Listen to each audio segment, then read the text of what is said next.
বিচার চাইবেন কার কাছে? বিচারকরাই তো ধর্ষক। বিচার চাইবেন কোন নেতার কাছে? সমাজের পরিচালকরাই তো ধর্ষক। যদি এমনটাই না হইতো তাহলে প্রতিটা গ্রামে একটা করে মেম্বার আছে, প্রতিটা উপজেলায় একটা করে এমপি আছে। তো মেম্বার যদি তার গ্রাম রে, আর একটা চেয়ারম্যান যদি তার ওয়ার্ড রে, আর একটা এমপি যদি তার উপজেলারে সুরক্ষিত রাখার চেষ্টা করত, তাহলে আজ বাবা হারা মেয়ের ধর্ষণের বিচার চাওয়ার জন্য মায়ের দুই হাত তুইলা কান্না সুরক্ষিতা। আর গ্রামের কোনায় পড়ে থাকা অবহেলিত নারী, বাসের মধ্যে অসহায় নারী, স্টুডিওর মধ্যে অসহায়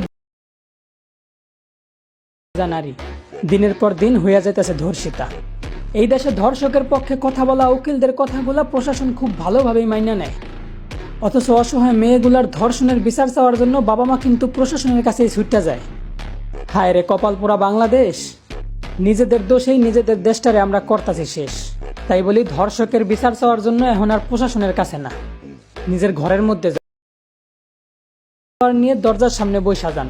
এদেশের মানুষ যদি ধর্ষণ করার অপরাধে ধর্ষকের ঘাড় থেকে কল্লা আলাদা করে ফালায়, তারপরে দেখবো এই দেশে ধর্ষণ করে কোন শালা।